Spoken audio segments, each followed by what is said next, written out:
It's time now for the political analysis of Fromm and Fuller. Al Fromm, former political advisor to President Bill Clinton, and Craig Fuller, former political advisor to both President Ronald Reagan and George H.W. Bush. Good afternoon, all. Craig, the question goes to you this week. And a few days ago, the Republican National Committee issued a statement that said that the events of January 6th, 2021 was an example of legitimate political discourse. Almost at the same time when former Vice President Mike Pence publicly broke with his former boss, Donald Trump, and clearly stated that he did not have the power or constitutional right to overturn the 2020 election. So at a time when the GOP is clearly in a position to win back both the House and the Senate in November, is this a case of shooting oneself in the foot, or are these divisive issues in the Republican Party a kind of an inside the Beltway melodrama that will have very little impact on how voters go to the ballot? Well, Dave, you have indeed found me on the road in Florida, but despite the fact I'm in Florida, my views are pretty much the same. I don't think this helps Republicans, honestly.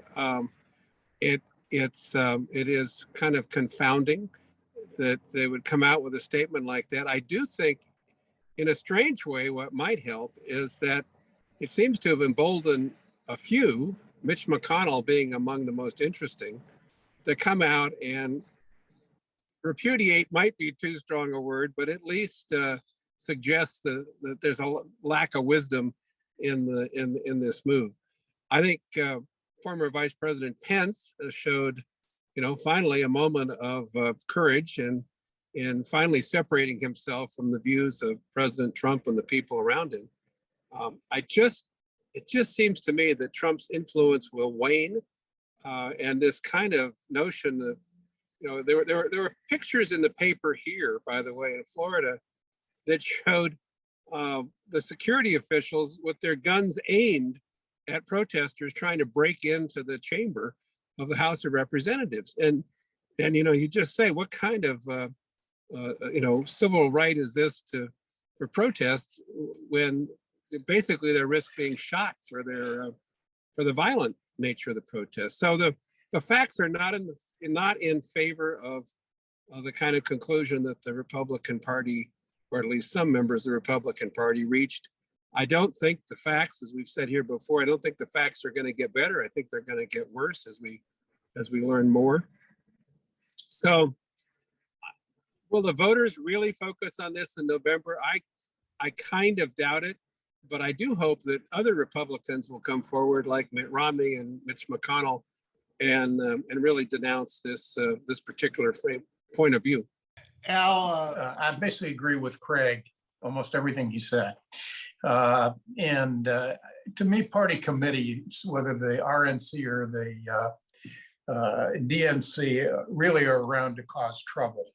I made my whole career basically by starting the DLC, because the way the DNC defined the Democratic Party in the 80s made it impossible for us to compete in presidential elections. The RNC statement is it's damaging, it's awful, it's crazy, it's self-defeating. But what I think it does, it really highlights the division in the party. And it's not so much the division that hurts the Republicans as which side wins. I mean, if the Trump crazies win and they dominate the debate in the 2022 election, it certainly won't help the Republicans and could hurt them. I mean, basically their problem is Trump seems still to be pretty important in primaries, but candidates he supports and what he supports basically an anathema in general elections. It's a bigger problem in the Senate and in governor's races than in the House, because House districts are basically party safe. That's why McConnell's statement is so important. I think McConnell is very worried that Trump candidates in a number of states could win the Republican primaries for Senate and make otherwise safe Republican seats vulnerable in the fall. Ohio's one where Josh Mandel looks like he's going to win the primary despite J.D. Vance trying to become a Trumpite. He could be very vulnerable to Tim Ryan in a seat that should be safe Republicans. In the House, it's a different equation because since all the seats are party safe, or most of them are, McCarthy really wants to make sure he has enough votes to win for Speaker. Look, I wrote a piece in The Spy that said that if Democrats were going to have a fighting chance this fall, they had to retool, Biden had to retool his agenda on issues like how he handles the getting back to normal on COVID, on inflation and crime. I think that's absolutely right. But that gives us a fighting chance. We can't come back. We can't hold the House and the Senate probably without Republican help. And the Republican help would be Trumpites winning primaries and making otherwise safe Republican elections and candidates vulnerable in the general. Craig, it just seems to me that when you go against Donald Trump and the current Republican Party, there's prices to be paid. And, this is probably a test of former President Trump's clout at this point. But don't you think Mike Pence and Mitch McConnell are actually at risk for taking on the president on this thing, former president? It's a calculated risk, but honestly, I don't think so. I just don't think that there's that much damage Trump can really do, especially going forward in the months ahead. In some races, maybe it costs donations, or in a Republican primary, maybe they're at risk. Don't forget the Virginia governor's race. I mean, catering to Trump or not catering to Trump didn't exactly hurt the current governor of the state of Virginia, a Republican.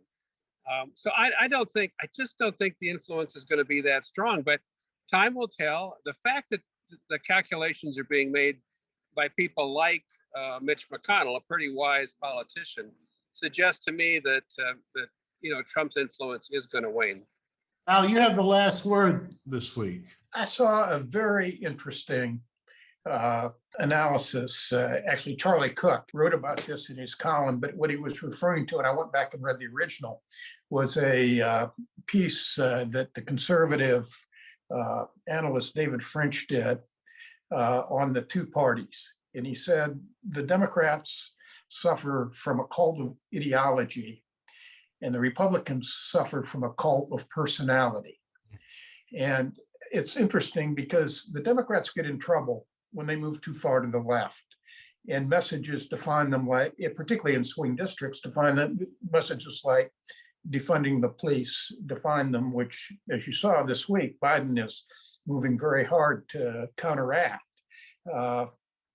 Republicans get in trouble when they sort of rally around this personality of Trump. And he defined this cult of personality as being very punitive, very aggressive, sort of basically you make your case by attacking the other guy. And I think that's pretty correct. The Republicans really haven't done anything to deserve being given back control of the House or Senate, except they're not the Democrats, and the Democrats are in power. And people are unhappy with Biden on the issues I wrote about in the Spy this week. If things turned around, they probably wouldn't be quite as unhappy. But Democrats always get in trouble when they get defined as out of the mainstream ideologically, too far to the left in swing districts. But we've also seen that Trump is extraordinarily unpopular in those districts. I mean, when he tried to make the 2018 midterm election about him, and Nancy Pelosi controlled the candidates, and we had all moderate candidates running. We won 41 seats, and the biggest plurality or the biggest majority Democrats have ever had in a midterm in the cumulative vote. You know, in 2020, clearly the suburban votes and those swing voters voted for Biden. That's why he won by over 7 million votes. But a lot of them voted Republican. And, you know, if Trump becomes the issue, then that might change the equation. But Democrats also have to get out of the way, in a sense. So I think it's a pretty big deal. But I think what we've seen is there is now an anti-Trump lane in the Republican Party. And the question is how many cars are going to get on that. Al Fromm, Craig Fuller, thanks so much and see you next week. And